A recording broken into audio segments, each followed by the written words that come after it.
Alright, hey everybody, Mark here. This is going to be the basic how to play video for Mage War. This is going to be a bit of a longer video, so get settled in here and let's get started. Again, this is just going to be very basic, so we're not going to go over deck construction or all of the abilities, and we're not going to do the optional rules, but we'll show a couple things here. I got all the other stuff off to the side. And we're going to be reading through the How to Play section after going over some fundamentals, and the How to Play section starting on page 18 of the hardcover and page 19 of the free PDF rulebook. So we've got our first Mage War deck here, and this is the Automaton deck designed by Corey. Corey is a very competitive deck builder in pretty much any game that he plays. Or any card game that he plays, but this was not a competitive deck. This was just made for demoing. So there are no auras, or sorry, there are no items in here. There are just auras and allies. And these are using the first printing of my template cards. As you can see, the borders are much too big, and the frames got fixed as well. So this is just the first printing here. But yeah, the back looks nice, and as you can see, I don't have sleeves on there because the glare would be too much from the camera. But Mage War decks are usually about 30 cards, but this here is 24 cards. And then for reference, I've got my Eldritch Abomination Cthulhu deck here, and this is 23 cards, so you can see the difference there. And this is just with the blank Game Crafter cards, poker-sized, and they've got the non-tournament legal clear sleeves on them. That's going to be our example here in this tutorial. So deck size matters because this is your life total in this game. So when you take damage, it's in the form of discards from the top of your deck, and we'll go over that in the combat section. But it's basically, if you take 2 damage, it'll be like 1, 2. That's how you take damage. So let's get started here. And we're gonna, actually, a couple of things to go over. So, yeah, in terms of Mage War balance and how balanced Mage War is, some of the things that it does, there are no first turn wins in Mage War, and there are also, as far as we can tell, no infinite combos through playtesting and demoing and everything. And that was my goal, no infinite combos. So yeah, if you find that, please let me know. If you find anything that's ever broken, and we'll go over this kind of at the end. Yeah, that should not happen in Mage War. So we're gonna start reading at the How to Play section here. And to begin, each player shuffles their deck and then cuts it to reveal a bottom card. The player with the highest cost revealed on their bottom card goes first. In the event of a tie, all tied players shuffle and cut their decks again until there is a highest cost. If no highest possible, players decide who goes first. You can do that with a dice or however you want if that happens. Turns rotate to the player to your left. And yeah, in Mage War, there are also no mulligans. So no mulligans in Mage War, but we'll get to that here. In turn phase 1, the draw phase, and actually first there are 3 phases in Mage War: the draw phase, the main phase, and the end phase. And the main phase isn't separated out into separate main phases, and combat isn't separate from the main phase. It all happens in the main phase, main gameplay. And this is due to card interactions and just how mechanics work in this game. And we'll go over this more in the next section here. For the main phase, but all cards are instant speed, instantaneous, and so yeah, we'll go over that next here. But we'll start first assuming that we have a shuffled deck here, and we're going to cut to see who goes first. And what we're looking for here is at the top is the play cost. So up in the upper right hand corner, these are written on these cards, and that's 4. That's pretty high. It should be good. And then we're going to use our Cthulhu deck here. We're going to cut. Hopefully this goes second. 1. Nice. Okay. So Cthulhu deck's going second. We're going first. And Let's turn that around so we can draw properly. And turn phase 1, draw phase. Before you draw a card, untap all of your cards in play. Actually, we'll move these over here. So these are going to be our alignment cards, and we're not going to go over alignments here, but these keep track of our base resources, which we'll explain in the main phase section here. Anything that you would have tapped, although this is the first turn of the game, so we don't have to worry about that.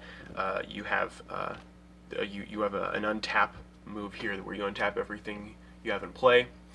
And then draw one card from your deck to your hand. You may choose not to draw. Before the first turn of the game begins, all players draw their first hand. First player draws 2 cards, becomes 3 on their first draw phase, while other players draw 3, becomes 4 on their first draw phase. And the reason it's worded like this is because I thought that in future editions with new mechanics and interactions and things, I thought it was possible that something might happen in between those 2 events. So I just kind of wanted to leave that open if I ever wanted to play around with that. So we're going to draw our 2 cards and then our technical third. And, okay, we've got 2 auras and an ally. So when they want to enter the next phase of their turn, the current turn player declares they are doing so. There is no maximum hand size. So yeah, in this game, no maximum hand size. So we can check out what we got here and look at the play costs. And then whenever we want to decide, we can just move on to the next phase. So declare we are moving to turn phase 2, main phase. And both playing cards and combat are in the main phase. Actually, we're going to take just a second here to go over the card layout. And so here we've got our aura and our ally. And like I said, play cost in the upper right hand corner. This is how much MP it costs to play this card in game. And MP are the resources to play cards in this game. And then up here you've got the card name. And this number here is the deck cost along with the rarity. So 4 MP, and this is an uncommon. And then yeah, it says ally, that says aura. And allies have their attack defense box down here, so attack on the left, defense on the right. And this would be its abilities, and this over here is the aura's abilities. And also, for comparison, although this deck doesn't include any items, here's the item card. And it's basically the same as the ally, because you would put an attack and defense bonus down here. And so that's how that looks also with the first printing there. And so, actually I'm going to put this down here while I read. Turn phase 2, main phase, and the first thing we're going to go over is playing cards. So, all players start the game with 2 MP, usually represented by their alignment cards. To keep track of this 2 MP, you can use alignment cards, or 2 blank cards, or 2 cards that are not from your deck turn face down, or counters, coins, whatever works for you. Each non-token aura and ally you have in play can also produce 1 MP each round, as well as items you have in play that are not being wielded. So these can each tap for 1, and if you have an aura in play, this can also tap for 1. There's also the exception here, the ability Bounty for an aura allows its card to tap for 2, so when that taps it's 2. But everything else taps for 1, and that's the only exception there. And then for, actually we'll keep reading before we do that. And then yeah, items, if they're not being wielded, if they're in play, they can also tap for 1. To produce a non-token card's MP when it is in play, you must tap it. A card in play that is tapped can still attack and defend if it is an ally, and whether ally, aura, or item, a tapped card can still use a DC ability. In the case of auras and allies, if it has a DC ability. Sorry, allies and items, if it has a DC ability. So, here you see this ally has a TP ability, but if it was a DC, it would say DC and then the ability. Same for items, it would say DC and then the ability. But, and DC means discard, so it's discard activation. Now, actually these are both the exceptions here for abilities, for primaries, but any other primary pretty much on an aura can be activated either when the card is played or after you discard it from play to activate it. So Bounty pretty much is always active, and it activates, you know, as soon as it's played. Clone would copy any other card, so it would depend on the card that it copied. But if this was any other aura that had a primary, then you would decide whether you wanted to activate that when you played it, or after you played, if you wanted to use the aura as a resource, then whenever you discarded it from play. And you can do that whether or not the card is tapped. And the same applies to allies. Tapping does not prevent an ally from using a DC ability or from attacking. And also, yeah, if it attacks but it's untapped, you can tap it later. So if it's tapped, you can still attack. One does not prevent the other. And when a card is played from your hand, it is called casting or summoning, whichever you prefer. Note, any MP that is produced but not used before the end of the turn it was produced on is wasted. So, if, for instance, this ally here was in combat, or somebody was doing damage to it and ended up getting destroyed, but it was untapped, then if I wanted to produce that MP before it was destroyed, I could do that. And I could use that MP until the end of the turn. But if I didn't, then at the end of that turn that it was produced on, it gets wasted. You can produce and spend excuse me, MP to play cards from your hand at any time during the main phase of any player's turn, including your own, regardless of whether those cards being played are allies, auras, or items, although items can only be played before an attack is declared, and that's the only exception. So yeah, you can play cards obviously on your own turn, but yeah, during any player's turn during the main phase. And then to go back for producing MP here, we've also got our token cards, and these are the template cards for tokens, counters. You can also use these for alignments. And Corey thought this was a really good idea to make the back of the alignment cards white so that you could differentiate them from the main deck cards. And so my template cards also include that, and the automaton minion tokens here, reassembled warrior, you've got that. And when a token is in play, when a minion token, it can't tap to produce MP. To produce a minion token's MP, you have to remove it from or discard it from play. It gets removed from play. So that's how you do that. And allies you put into play on your own turn come into play untapped and can immediately produce MP and also attack. So if I wanted to, since let's say I'm my first turn, going first, gonna tap 2, play this here. So this is my turn, so this is coming into play untapped, and it can immediately both tap and attack, or attack. Allies you put into play on another player's turn come into play tapped and cannot provide MP until they are untapped, but they can defend that same turn. So yeah, if I play this on another player's turn, it would come into play untapped, but I could still defend with it, or it could still be targeted for an attack. We'll go over that in the combat section there. Auras always come into play tapped, regardless of whose turn it is. Now again, unfortunately, these are not good for this demo, because both of these are an exception. Clone, it really depends what the card it's copying is. Bounty comes into play untapped, but every other aura that you would play, no matter whose turn it is, always comes into play tapped. And you may only tap cards in play and activate abilities during the main phase of any turn, and that's for any abilities.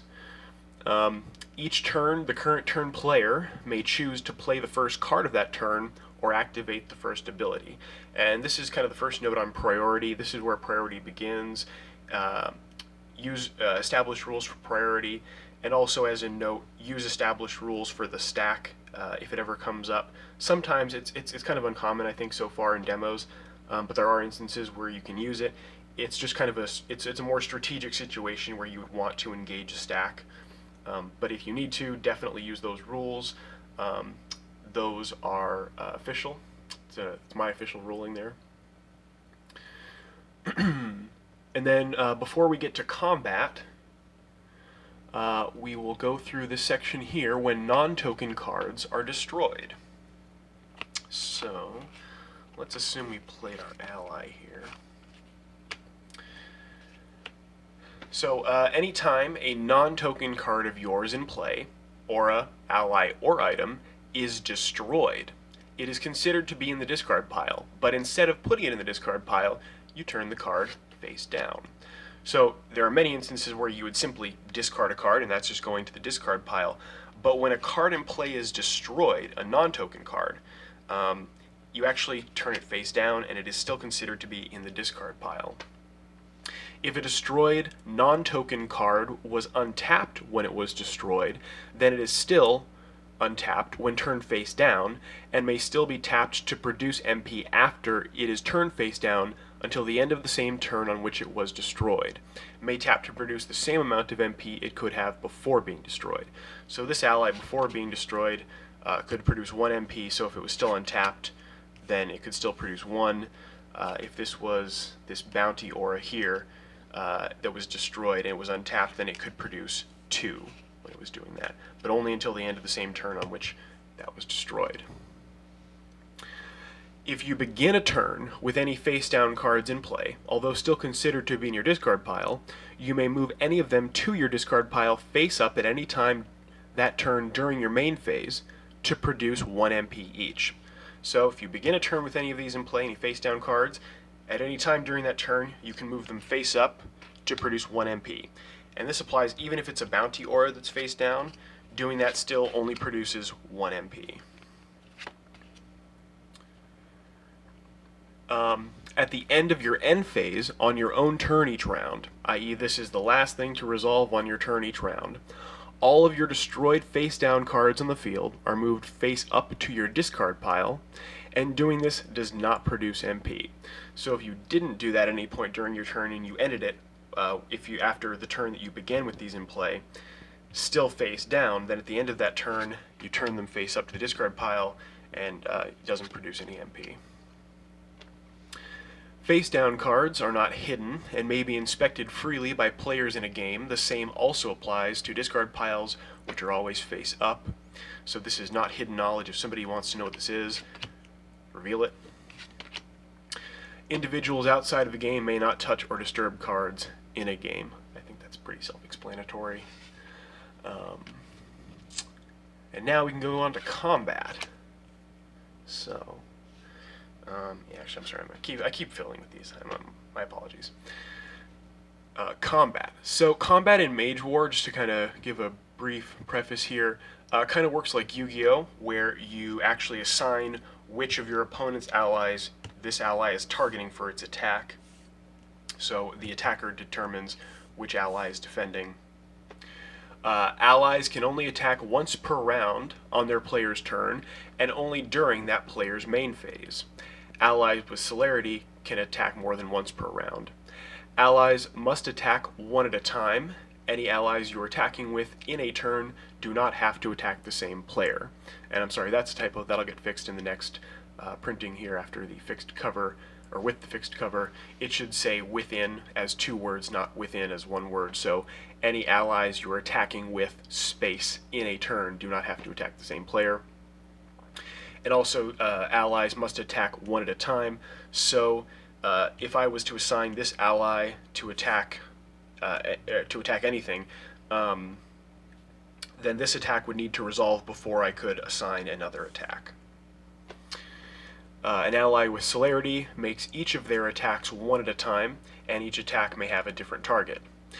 If the current turn's player chooses to attack with any of their allies, then the attacking player decides which of their opponent's allies are targeted by each of their allies' attacks. And yeah, that was kind of my opening note there. This counts as a target, but an attack can only be redirected by redirect to other allies that defending player has / puts in play. Kind of an odd use of the redirect ability. It's a primary ability, but you can do that. And then an ally that is targeted for an attack is defending, so if this ally attacks another ally, that other ally is the defending ally. If an opponent has any allies in play, they must defend against, be targeted by, at least 1 attack each before that defending player may be attacked directly that turn. Direct attacks deal damage directly to that defending player. So if I just had this ally in play, it would need to be targeted by at least one attack before I could be attacked directly, and if I didn't have any allies in play, then I could simply be attacked directly. And then I guess if I had two allies in play, assuming there were no abilities that affected how many needed to be targeted by, because there are those abilities, then they would each need to be targeted by one before I could be targeted directly. When an ally attacks another ally, they deal damage to one another equal to their own attack. A defending ally deals damage equal to their attack to each ally who attacks it each turn. Note, if either an attacking or a defending ally, not both, has mastery, that ally deals damage first. And again, attack is on the left here, defense is on the right, although there are some cards in here that have 1 and 2, so it'd be easier to differentiate.